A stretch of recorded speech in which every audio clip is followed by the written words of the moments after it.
America की ओर से लगाए गए 50% टैरिफ के बीच रक्षा मंत्री राजनाथ सिंह ने बड़ा बयान दिया। उन्होंने कहा कि कुछ लोग खुद को दुनिया का बॉस समझते हैं। पहले दुनिया में जब हम कहते थे कि हम विश्व की सबसे बड़ी अर्थव्यवस्था बनेंगे तो लोग हमारा मजाक उड़ाते थे, हंसते थे। आज सारी दुनिया ने यह मान लिया है कि भारत दुनिया में सबसे तेजी के साथ मोदी जी के नेतृत्व में आगे बढ़ रहा है। बहनों भाइयों, इस हकीकत को सबने स्वीकार कर लिया है। और लोग कहते हैं अंग्रेजी में डैशिंग यानी दबंग, डायनेमिक यानी गतिशील अर्थव्यवस्था विश्व में दुनिया के किसी देश की है तो हमारे और आपके देश भारत की हो गई है। मेरे बहनों भाइयों, यह भी हम लोगों के लिए कम गौरव का एक विषय नहीं है। कुछ लोग हैं जो भारत का विकास जितनी तेजी के साथ हो रहा है उन्हें रास नहीं आ रहा है, उन्हें अच्छा नहीं लग रहा है। सबके बास तो हम हैं, भारत कैसे इतनी तेजी के साथ बढ़ रहा है। और बहुतों के द्वारा यह कोशिश की जा रही है कुछ ऐसा किया जाए ताकि भारत में भारतवासियों के हाथों से जो चीजें तैयार होती हैं वह दुनिया के देशों में जाएं तो उन देशों में बनने वाली चीजों से वह महंगी हो जाएं, ताकि भारत की धरती पर भारतवासियों के हाथों से बनी हुई चीजें जब महंगी हो जाएंगी तो दुनिया के दोस्त को लोग उसे नहीं खरीदेंगे। यह कोशिश की जा रही है। लेकिन बहनों भाइयों, भारत जितनी तेजी के साथ आगे बढ़ रहा है, मैं पूरे विश्वास के साथ कहता हूं कि भारत को अब दुनिया की कोई ताकत विश्व की एक बड़ी शक्ति बनने से रोक नहीं सकती है। रक्षा मंत्री राजनाथ सिंह ने एक बार फिर ऑपरेशन सिंदूर पर बड़ा बयान दिया। मध्य प्रदेश के रायसेन में रेल कोच फैक्ट्री के भूमि पूजन के मौके पर रक्षा मंत्री ने कहा कि पहलगांव में आतंकियों ने लोगों को धर्म उनका देखा और धर्म पूछकर मारा। हमने आतंकियों को कर्म देखकर मारा।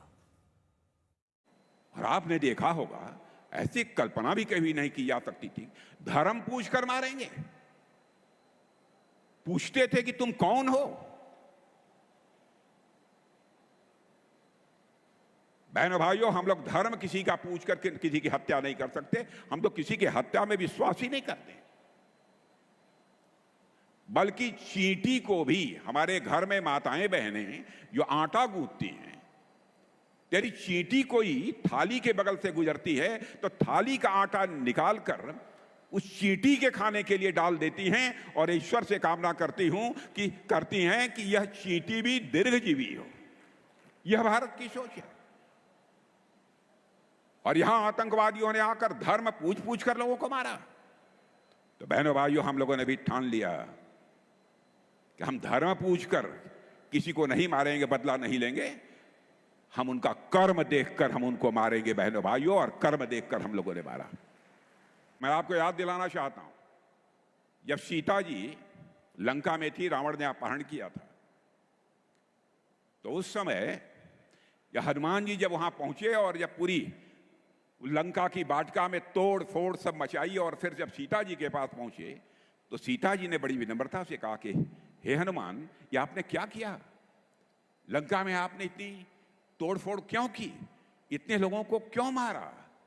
तो जानते हैं, बड़ी विनम्रता से बैठकर और हाथ जोड़कर हनुमान जी ने सीता जी से कहा, हे माते, जिन मोहि मारा तिन मोहि मारे। जिन्होंने हमको और हमारे लोगों को मारा था, हमने उन्हीं को मारा है।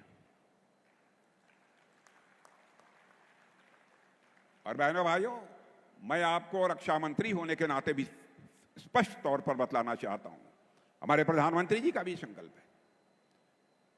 भारत किसी को आज तक कभी आंख उठाकर देखने की कोशिश नहीं की है। भारत चाहता है केवल भारत का ही कल्याण न हो, बल्कि पूरे विश्व का कल्याण होना चाहिए। इसका मतलब यह नहीं है कि जो चाहे वह भारत पर आक्रमण कर दे। जो हमें छेड़ेगा हम उसे छोड़ेंगे नहीं। यह भी संकल्प है, यह भी ताकत भारतवासियों के अंदर है।